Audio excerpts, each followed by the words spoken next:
ओमज्ञानतिमिरन्दस्य ज्ञानाञ्जनशलाकया चक्षुरुन्मिलितं येन तस्मै श्रीगुरवे नमः।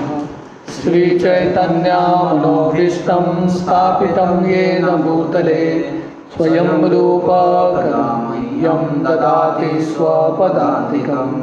वन्देऽहं श्रीगुरो श्रीयुतः पदकमलं श्रीगुरुर्वैष्णवांश्च श्रीरूपं साग्रजातां सहगणा रघुनाथान्वितं तं सजीवं साद्वैतं सावधूतं परिजनसहितं कृष्णचैतन्यदेवं श्रीराधा कृष्णपादान् सहगणा ललिता श्रीविशाखान्वितंश्च। नमो ॐ विष्णुपादाय कृष्णप्रेष्ठाय भूतले श्रीमते भक्तिवेदान्त स्वामीति नामिने। नमस्ते सरस्वती देवे गौरवाणी प्रचारिणे निर्विशेष शून्यवादी पाश्चात्यदेशतारिणे। वञ्चाकल्पतरुभ्यश्च कृपा सिन्धुभ्येव च पतितानां पावनेभ्यो वैष्णवेभ्यो नमो नमः। जय श्री कृष्ण चैतन्य प्रभु नित्यानंद श्री अद्वैत गदाधर श्रीवासादि गौर भक्तवृंद। हरे कृष्णा कृष्णा कृष्णा हरे हरे, हरे राम राम राम हरे हरे। हरे कृष्णा। टेक्स्ट 6 छठा श्लोक। एवं स्वचित्ते स्वतो एव सिद्ध आत्मा प्रियो रतो भगवान् अनंत तम निवृत्तो नियतार्थो भजेत संसार हेतु परमंश्च यत्र। Translation. Thus being fixed, one must render service unto the super soul situated in one's own heart by his omnipotency, because he is the almighty personality of Godhead, eternal and unlimited.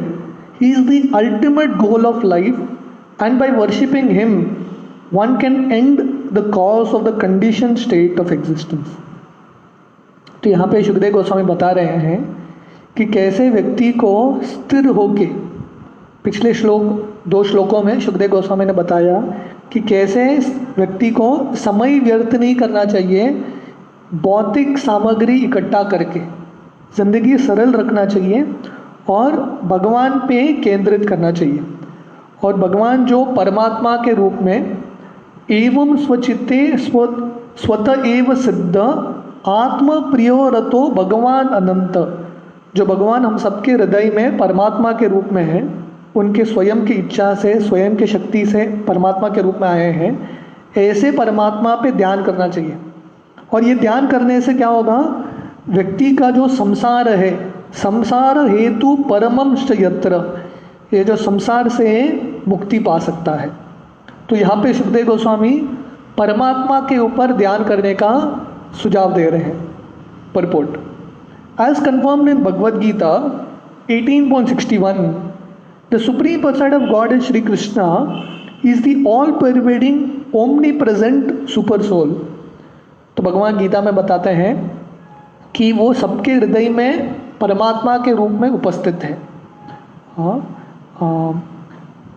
हम सबका हृदय एक यंत्र की तरह है, यंत्रारूढ़ानि मायया। तो भगवान परमात्मा के रूप में हम सबके हृदय में स्थित हैं। Therefore, one who is a yogi can worship only him because he is the substance and not illusion. इसलिए जो योगी है परमात्मा के ऊपर ध्यान करता है, भगवान के ऊपर ध्यान करता है, क्योंकि योगी जो है सही सत्य के पीछे लगा है। ये दुनिया ब्रह्म का दुनिया है, मिथ्य है, पर जो योगी है सत्यानंद चिदात्मनि, जो सत्य आनंद है उसके पीछे उसको खोजने का प्रयास कर रहा है। Every living creature is engaging in the service of something else. तो हर एक व्यक्ति ये दुनिया में जिसका भी जन्म हुआ है, हर एक व्यक्ति किसी ना किसी का या किसी ना किसी चीज़ का सेवा कर रहा है। वो जो सेवा का भावना, उससे हम मुक्त नहीं हो सकते। बद्ध अवस्था में हम माया का सेवा करते हैं और मुक्त अवस्था में हम भगवान का सेवा करेंगे। A living being's constitutional position is to render service, but in the atmosphere of Maya or illusion or the conditional state of existence, the conditioned soul seeks the service of illusion. तो जीव का मूल लक्षण है सेवा करना। जैसे शक्कर का लक्षण क्या है? शक्कर का धर्म है मिठास। नमकीन शक्कर नहीं होता, शक्कर मतलब मिठास। नमक का धर्म है नमकीनपन, सॉल्टी रहता है, उसको अलग नहीं कर सकते। पानी का धर्म है वो हमेशा लिक्विड फॉर्म में रहता है। तो वैसे ही हर एक जीव का धर्म है सेवा करना।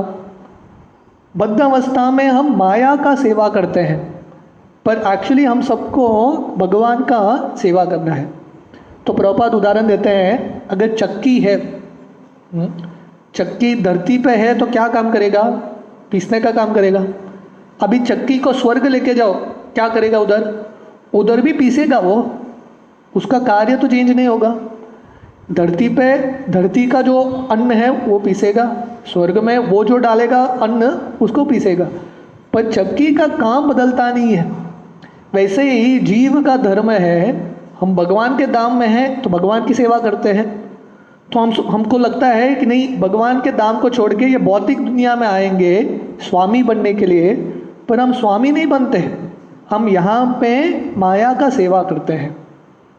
और condition soul works in the service of his temporary body, bodily relatives like the wife and children, and the necessary paraphernalia for maintaining the body and bodily relations such as the house, land, wealth, society and country. But he does not know that all such rendering of service are totally illusory.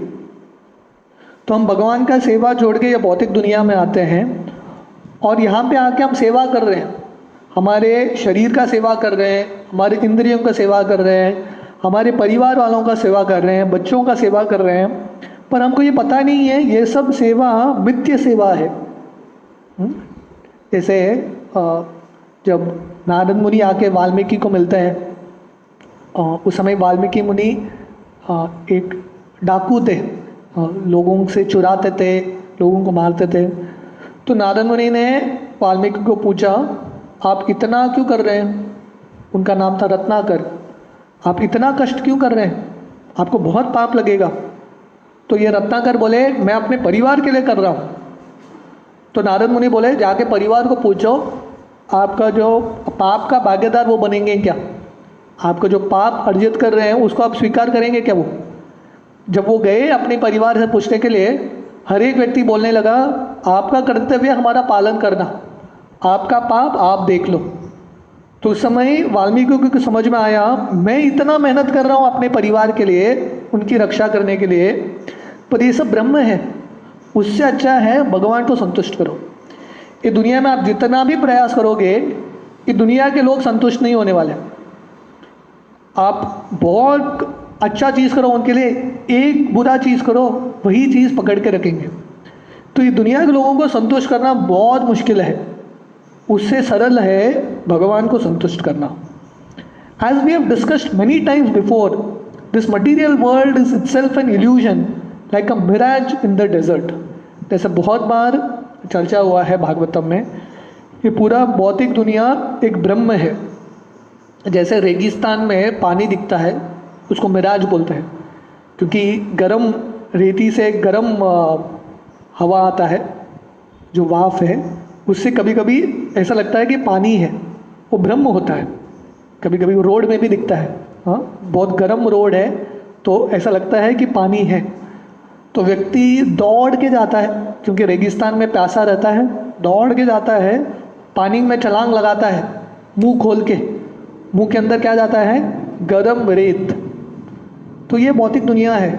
ऐसा दिखता है कि ब्रह्म है, असलियत में है पानी, यहाँ पे आनंद है, पर जब हम प्रयास करके जाते हैं पास में, वहाँ पे पानी दिखता नहीं है, हमको लगता है और थोड़ा आगे करेंगे जाएंगे तो पानी मिलेगा। तो इस तरह से माया हमको फंसा के रखती है। हाँ, इतने साल जितने साल भी हम ये दुनिया में रहे हैं, 30 साल 40 साल, हमने क्या क्या ट्राई नहीं किया है, आनंद तो कभी मिला ही नहीं। पर माया क्या बोलती है, अगला आनंद मिलेगा।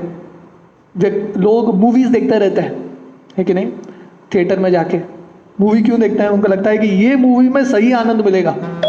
तो मूवी देखते हैं, मूवी में आनंद नहीं मिलता, तो माया बोलती है चिंता मत करो, अभी और एक बॉलीवुड मूवी आ रहा है ब्लॉकबस्टर, वो मूवी आनंद देगा। तो इस तरह से हम ये दुनिया में हमेशा फंसे रहते हैं।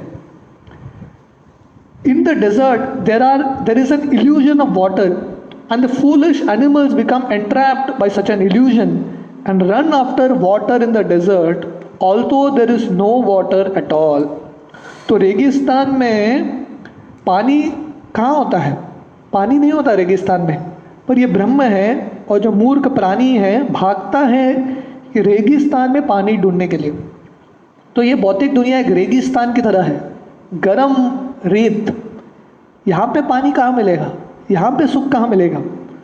But because there is no water in desert, one does not conclude that there is no water at all. तो क्योंकि रेगिस्तान में पानी नहीं है, इसका मतलब ये नहीं है कि पानी किधर भी नहीं है। क्योंकि ये भौतिक दुनिया में आनंद नहीं है, इसका ये मतलब नहीं है कि कहीं पे भी आनंद नहीं है। एक जगह है,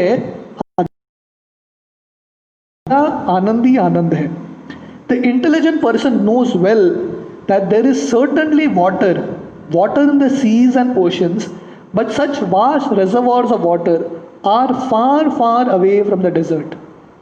तो बुद्धिमान व्यक्ति को पता है पानी है, समुद्र में पानी है, नदियों में पानी है, पर रेगिस्तान में पानी नहीं है। पानी है, पानी सत्य है, पर रेगिस्तान का सत्य नहीं है। रेगिस्तान से बहुत दूर जाऊंगा समुद्र के तट पे, वहाँ पे पानी मिलेगा। तो वैसे ही आनंद सत्य है, हमारा जो खोज है आनंद का वो सत्य है, पर ये भौतिक दुनिया में जब हम खोजते हैं आनंद को, वो मिथ्य है। तो आनंद खोजना है, सुख खोजना है, हमको ये दुनिया के परे आध्यात्मिक जगत में खोजना है। Every one of us is searching after real happiness in life, namely eternal life, eternal और unlimited knowledge and unending blissful life. हर एक व्यक्ति आनंद की खोज में है। इसलिए वेदांत सूत्र में ये वर्णन आता है, आनंदमयो अभ्यासात, हम सब आनंद से भरे हैं और हम सब आनंद ढूंढ रहे हैं। तो ये आनंद का खोज ठीक है, क्योंकि हम सब शाश्वत जीवन, इटर्नल नॉलेज, शाश्वत ज्ञान और अनगिनत आनंद ढूंढ रहे हैं। ये भौतिक दुनिया में हमको बहुत कम मिलेगा। इमेजिन करो, व्यक्ति बहुत प्यासा है, रेगिस्तान में घूम रहा है, उसका जीव सूख गया है, और व्यक्ति बोलता है, और एक व्यक्ति बोलता है कि तुम जीव बाहर निकालो। वो जीव बाहर निकालता है, एक बूंद पानी डालता है जीव पे, उससे प्यास मिटने वाला है क्या? उससे और तड़पेगा वो पानी के लिए। तो वैसे ही ये दुनिया में हम आनंद ढूंढ रहे हैं, पर ये दुनिया का आनंद एक बूंद की तरह है, कितना सुख देगा हमको? ज़्यादा सुख नहीं देगा। इसलिए हमको शाश्वत आनंद और अनंत आनंद चाहिए, तो भगवान का भक्ति करना पड़ेगा और आध्यात्मिक जगत के साथ जुड़ना पड़ेगा। This material body does not endure eternally, and everything in relation with this temporary body such as the wife, children, society and country also changes along with the change of body. तो ये जो भौतिक शरीर है शाश्वत रूप से नहीं रहने वाला है। इदम शरीरम परिणाम पेशनम पतत्यवशम शतसंधि जर्जरम। ये तो भौतिक शरीर है, 100% निश्चित रूप से इसका पतन होने वाला है, ये गिरने वाला है। जितना भी शक्तिशाली व्यक्ति रहेगा, ये भौतिक शरीर गिरेगा और उसका जितना भी इंद्रिय तृप्ति है वो आगे जाके काम में नहीं आएगा।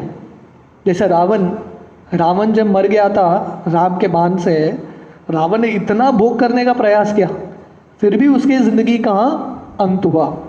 और ये शरीर का ही नहीं, हमारे जो घर है, परिवार है, संसार है, राज्य है, वो सबका नाश होने वाला है। इसलिए ये दुनिया को क्या बोलते हैं? संसार। दिस इज कॉल्ड संसार और the repetition of birth, death, old age and disease. ये भौतिक दुनिया संसार है।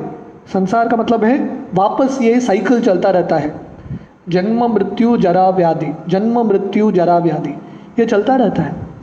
तो इसलिए ये दुनिया के सत्य को हमको समझना है और ये हमारे अंदर ये ज्ञान आना चाहिए कि दुनिया में आनंद भी मैं पाऊंगा थोड़ा बहुत, वो बहुत क्षणिक है, बहुत जल्दी हाथ से फिसल जाएगा।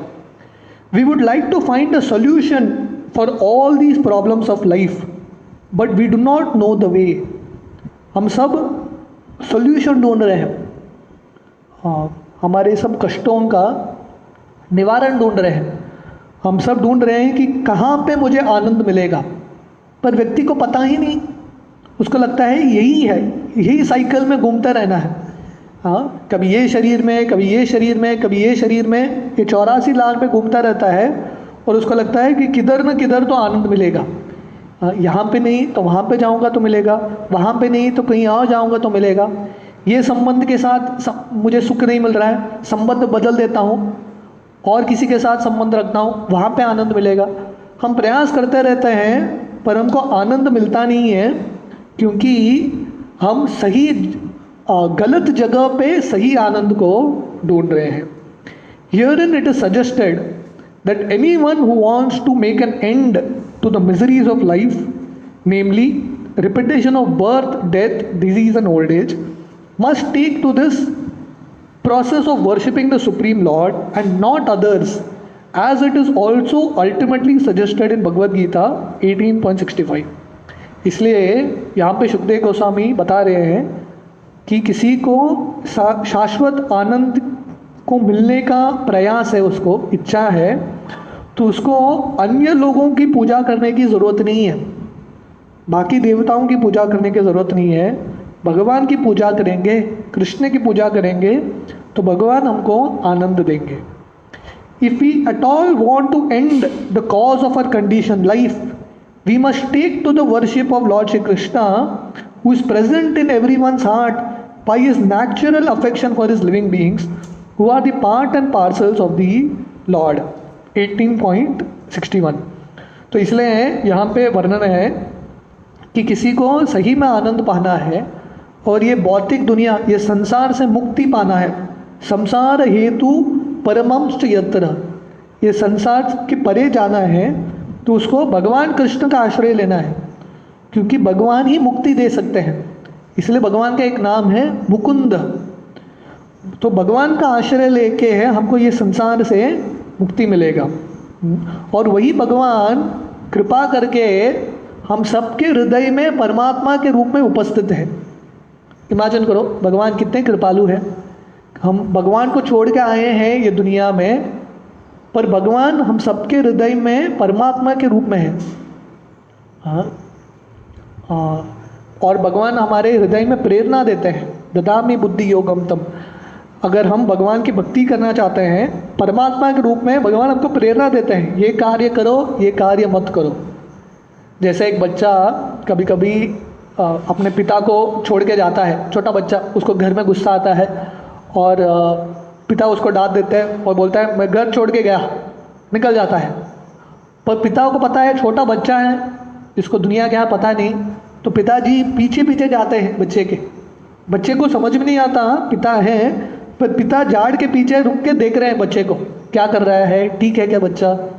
तो वैसे ही हम भगवान को छोड़ के आए हैं, हमारे परम पिता को, पर भगवान हमको छोड़े नहीं।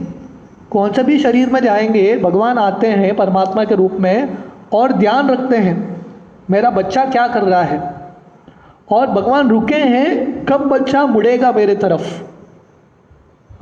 श्वेताश्वर उपनिषद में वर्णन आता है कि ये शरीर एक पेड़ की तरह है। ये पेड़ में दो पंक्षियां हैं, हम हैं आत्मा और दूसरे हैं परमात्मा। तो एक पंक्षी जो आत्मा है, ये भौतिक शरीर के जो पेड़ है अलग अलग फल को खा रहा है, कर्म के फल को। कभी मीठे फल को खाता है, खुश हो जाता है, कभी जो कड़वा फल है उसको खाता है, दुखी हो जाता है। तो जो दूसरा पंक्षी है परमात्मा, वो क्या कर रहा है, ये पेड़ में कुछ कार्य नहीं कर रहा है, उपदृष्टा अनुमंता च भर्ता भोक्ता महेश्वरा। उपदृष्टा सिर्फ देख रहा है, ये दूसरे पंछी को, आत्मा को ध्यान से देख रहा है क्या कर रहा है, और रुका है कब मुड़ेगा मेरे तरफ। तो भगवान परमात्मा के रूप में आए हैं हम सबके हृदय में, और परमात्मा कभी सोते नहीं है। आपने अगर भागवतम में परमात्मा का चित्र देखा है, आगे जाके सुखदेव गोस्वामी वर्णन करेंगे परमात्मा का रूप क्या है हम सबके हृदय में, कैसे दिखते हैं परमात्मा। तो परमात्मा खड़े होते हैं, बैठते नहीं हैं। हाँ, खड़े हैं और सोते भी नहीं है कभी, क्योंकि ये भगवान को लगता है मेरा भक्त मेरे तरफ मुड़ेगा और मैं सो गया तो वो जो क्षण है उसको मैं देख नहीं पाऊंगा। इसलिए परमात्मा खड़े हैं आंख खोल के, सोते नहीं है। किसके लिए? हम सबके लिए रुके हैं, कब हम वापस उनके तरफ मुड़ेंगे। If we at all want to end the cause of conditioned life, we must take to the worship of Lord Krishna, who is present in everyone's heart by his natural affection for his living beings. The baby in the lap of his mother is naturally attached to the mother, and the mother is attached to the child. जैसे एक बच्चा माँ के गोद में रहता है, बच्चे का माँ के साथ बहुत आसक्ति है और माँ का बच्चे के साथ आसक्ति है, स्वाभाविक आसक्ति है। बच्चे को माँ से अलग करो, बच्चा रोने लगता है। जैसे अभी दामोदर लीला है, ये दामोदर लीला शुरू होता है, कृष्ण छोटे बच्चे हैं। तो जब कृष्ण रात को सोते हैं, यशोदा को पकड़ के सोते हैं कृष्ण। छोटा बच्चा है, माँ के साथ बहुत आसक्त रहता है। तो जब यशोदा निकल जाती है और कृष्ण जब उठते हैं और देखते हैं कि यशोदा नहीं है बिस्तर पे, कृष्ण इतने रोते हैं क्योंकि माँ के साथ प्रेम है। तो क्या होता है, जब बच्चा बढ़ता रहता है, वो जो प्रेम है घटता है माँ के प्रति, क्योंकि उसका आसक्ति अलग अलग चीज़ों में चला जाता है। But when the child grows up and becomes overwhelmed by the circumstances, he gradually becomes detached from the mother, although the mother always expects some sort of service from the grown-up child and is equally affectionate towards the child even though the child is forgetful. बहुत सुंदर उदाहरण है, practical उदाहरण है। बचपन में माँ का बच्चे के साथ आसक्ति है और बच्चे का माँ के साथ आसक्ति है, पर जब बच्चा बढ़ता है माँ का आसक्ति घटता नहीं है बच्चे की तरफ, पर बच्चे का आसक्ति घटता है क्योंकि उसके ज़िंदगी में और बहुत कुछ चीज़ आता है। अलग अलग दोस्त आते हैं, उसके प्रेमिका आती है, बाद में अलग अलग चीज़ों के प्रति आसक्ति आता है, उसके करियर के प्रति, और बच्चा धीरे धीरे भूल जाता है माँ ने उसके लिए क्या किया। पर माँ का प्रेम है बच्चे के प्रति और माँ का अपेक्षा है कि बच्चा कुछ तो करेगा मेरे लिए, और माँ हमेशा बच्चे का हित चाहती है। हालांकि बच्चा भूल गया है माँ है, पर माँ कभी भूली नहीं बच्चे को। तो बचपन में मैंने एक कहानी पढ़ा था कि एक बार ऐसे एक बच्चा था, माँ के साथ उसका आसक्ति था, पर धीरे धीरे उसका आसक्ति कहीं और चला गया। तो एक दिन वो माँ के पास आया और माँ को बोला मुझे आपका हृदय चाहिए। तो माँ को बच्चे के प्रति इतना प्रेम था, माँ ने उसका हृदय निकाल के दे दिया, और बच्चा भाग के जा रहा है वो हृदय को लेके, और भागते भागते वो एक पत्थर पे फिसल जाता है, गिर जाता है, और माँ का हृदय बाहर गिर जाता है। और माँ का हृदय बच्चे को पूछता है तुमको चोट नहीं लगा क्या? मतलब ये बच्चा बिना हृदय का इतना कठोर होके माँ का हृदय लेके गया, फिर भी माँ का हृदय बच्चे के प्रति प्रेम कभी कम नहीं हुआ। तो प्रभुपाद ये उदाहरण क्यों दे रहे हैं? क्योंकि भगवान एक ऐसे माँ की तरह है। हम सब भूल गए हैं भगवान को, बट भगवान हमको कभी भूले नहीं। हर एक क्षण पे, हर एक शरीर पे भगवान हमारे साथ है। Similarly, because we are all part and parcel of the lord is always affectionate to us and he always tries to get us back home, back to God. तो वैसे ही जैसे माँ का प्रेम है बच्चे के प्रति, इमेजिन करो ये भौतिक दुनिया के माँ का बच्चे के प्रति प्रेम है, तो भगवान का कितना प्रेम रहेगा हम सब के प्रति, जो हम सब उनके पार्ट एंड पार्सल हैं, उनके अंग से बने हैं।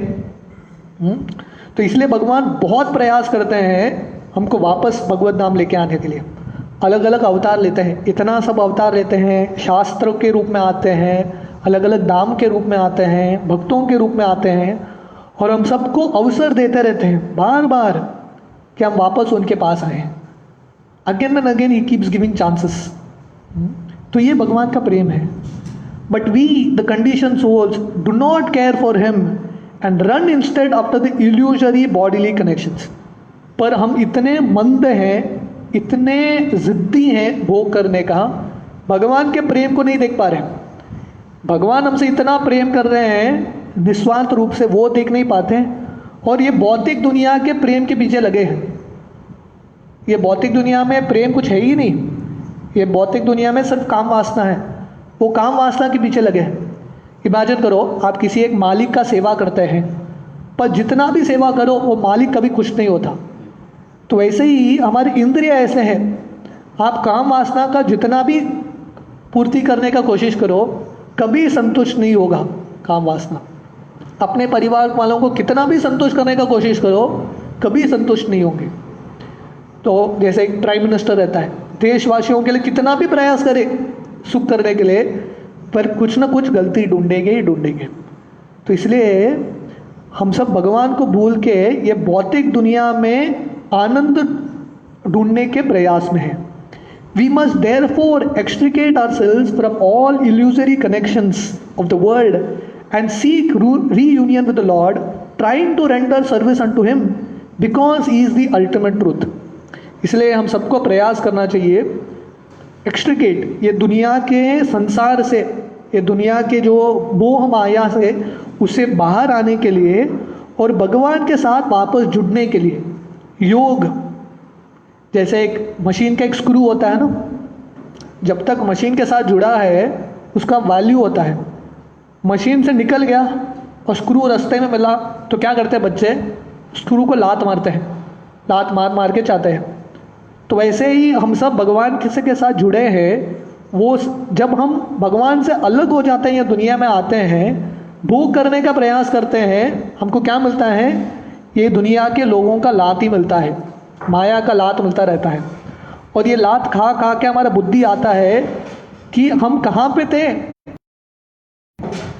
तो उससे अच्छा है मैं वापस भगवान के साथ मेरा कनेक्शन जोड़ूं। योग actually we are hankering after him as a child seeks after the mother. तो भगवान को ही ढूंढ रहे हैं। हमारा कृष्णा बुक है श्रील प्रभुपाद का, उसका जो प्रीफेस है जॉर्ज हैरिसन ने लिखा है। उस समय के बहुत बड़े सिंगर थे, बीटल्स, वर्ल्ड के नंबर 1 सिंगर। तो उन्होंने प्रीफेस लिखा है, बहुत सुंदर प्रीफेस है। तो लिखते हैं everyone is looking for Krishna. हर एक व्यक्ति कृष्ण को ही ढूंढ रहा है। कोई जानता है, कोई नहीं जानता है। जो भक्त हैं वो जानते हैं कि हम कृष्ण को ढूंढ रहे हैं, वो जो अभक्त हैं वो भी कृष्ण को ढूंढ रहे हैं, पर ये भौतिक दुनिया में ढूंढने का प्रयास कर रहे हैं। तो हर एक व्यक्ति कृष्ण को ही ढूंढ रहा है। इसलिए जब हम एक्चुअली सही में जानेंगे कि कृष्ण के साथ जुड़ना ही हमारा कल्याण है, तभी हमारा ज़िंदगी का परिवर्तन होगा। And to search out the supreme person of godhead we need not go anywhere else because the lord is within our hearts. तो हम आनंद ढूंढ रहे हैं। आनंद कहाँ पे मिलेगा? भगवान के संबंध में। बाहर जाने की ज़रूरत नहीं है, अंदर जाग के देखो, हम सबके हृदय में भगवान ऑलरेडी है। जैसे कस्तूरी मृग होता है, उसके नाभि से कस्तूरी ये सुगंध आता है, पर ये मृग इतना पागल है सुगंध ढूंढने के लिए, पूरा जंगल ढूंढता है बिना पानी का, बिना कुछ खाए, और ढूंढते ढूंढते मर जाता है। पर ये मृग को पता नहीं वो जो कस्तूरी सुगंध जो ढूंढ रहा है उसके नाभि से ही आ रहा है। इसलिए जो आनंद हम ढूंढ रहे हैं बाहर, वो बाहर नहीं है, हम हमारे हृदय में परमात्मा बैठे हैं। हमको अंदर जाग के जब देखेंगे तब हमको आनंद मिलेगा।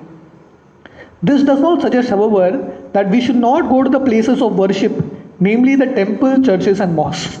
तो इसका ये मतलब नहीं है कि हमको मंदिर नहीं जाना है या चर्च नहीं जाना है, इसका ये मतलब नहीं है। भगवान हम सबके हृदय में है। काफ़ी सारे लोग ये बोलते हैं भगवान हम सबके हृदय में है तो मंदिर जाने की क्या ज़रूरत है? ज़रूरत नहीं है, ऐसा नहीं है। हम मंदिर क्यों जाते हैं? ताकि ये विज्ञान को समझें कि कैसे हम भगवान हमारे हृदय में हैं और कैसे भगवान के साथ ये जो संबंध है वापस स्थापना कर सके। Such holy places of worship are also occupied by the lord because the lord is omnipresent. तो ये जो मंदिर हैं उसमें भी भगवान उपस्थित हैं। जैसे भगवान हमारे हृदय में है, ये मंदिर में भी उपस्थित हैं, क्योंकि भगवान ओमनी प्रेजेंट है, भगवान हर जगह पे है, सर्वव्यापी हैं, तो इसलिए मंदिर में भी उपस्थित है। For the common man these temples, these holy places are centers of learning about the science of God। तो साधारण जनता के लिए ये जो तीर्थ स्थान है, मंदिर है, वो क्या है? स्कूल कॉलेजेस हैं, यूनिवर्सिटीज़ हैं, जहाँ पे ये भगवान का विज्ञान सिखाया जा रहा है। तो ये यहाँ पे जाना इम्पॉर्टेंट है। When the temples are devoid of activities, the people in general become uninterested in such places, and consequently the mass of people gradually become godless, and a godless civilization is the result। But जब मंदिर में कार्य नहीं होते, मंदिर में विग्रह भी होते हैं, विग्रहों का आराधना होना चाहिए, उसके साथ मंदिर में अलग अलग कार्य होने चाहिए, भजन के कार्य, प्रवचन के कार्य, भगवान की सेवा के कार्य, शिक्षण के कार्य होना चाहिए। क्योंकि ये नहीं रहेगा तो लोग क्या करेंगे? भगवान को भूल के ये भौतिक दुनिया में लगे रहेंगे। Such a hellish civilization artificially increases the conditions of life and existence becomes intolerable for everyone। इसलिए जब हम भगवान से दूर हो जाते हैं, मंदिरों से दूर होते हैं, जो आध्यात्मिक संस्कृति से दूर होते हैं, तब क्या होता है? ये जो आर्टिफिशियल लाइफ है, जो नेचुरल लाइफ नहीं है, इंद्र तृप्ति का जो जीवन है, वो बढ़ता रहता है। The foolish leaders of a godless civilization try to devise various plans to bring about peace and prosperity in the godless world under the patent trademark of materialism, and because such attempts are illusory only, the people elect incompetent blind leaders one after another who are incapable of offering solutions। तो इसलिए ये दुनिया में हर एक व्यक्ति ब्रह्म में है, किसी को दिशा नहीं है, सामान्य जनता को भी दिशा नहीं है, और वो जो नेता चुनते हैं उनको भी दिशा नहीं है। तो बिना दिशा के लोग भागते रहते हैं। इमेजिन करो, एक शरीर है, हाथ है, पैर है, सर नहीं है, और शरीर भाग रहा है। कहाँ भागेगा? दिख ही नहीं रहा है, आँख ही नहीं है, कहाँ भागेगा शरीर? तो ये भौतिक दुनिया ऐसा है, आँख नहीं है, कहाँ जा रहे हैं पता नहीं, पर भाग रहे हैं। हर एक व्यक्ति भाग रहा है। दूसरे को पूछो कहाँ भाग रहा है, उसको भी पता नहीं। इस तरफ पूछो कहाँ भाग रहा है, उसको भी पता नहीं। पर हर एक व्यक्ति बोलता है ज़िंदगी का लक्ष्य क्या है? भागते रहो, कुछ ना कुछ मिलेगा आगे। तो ये ज़िंदगी का लक्ष्य नहीं है। ये जानना कि सही में आनंद क्या है और आध्यात्मिक जीवन में लगना ज़िंदगी का लक्ष्य है। If we at all want to end this anomaly of a godless civilization, we must follow the principles of revealed scriptures like the Srimad Bhagavatam and follow the instruction of a person like Sri Shukdev Goswami who has no attraction for material gain। इसलिए ये जो अंधकार का समाज है, नास्तिकवाद का जो समाज है, इससे ऊपर उठना है, इससे परे जाना है और ये संसार से मुक्त होना है, तो हमको श्रीमद् भागवतम पढ़ना चाहिए। और शुकदेव गोस्वामी जैसे महान संत हैं, जो शुकदेव गोस्वामी के जो प्रतिनिधि है, उनसे सुनना चाहिए, जिनको ये भौतिक दुनिया के प्रति आसक्ति नहीं है पर भगवान के प्रति आसक्ति है। ऐसे लोगों का संग करने से हमारा जो दृष्टिकोण है वो भी बदलेगा और अंत में हमको ये संसार से मुक्ति प्राप्त होगा। तो हम टेक्स्ट 7 से कल सुबह कंटिन्यू करेंगे। हरे कृष्ण।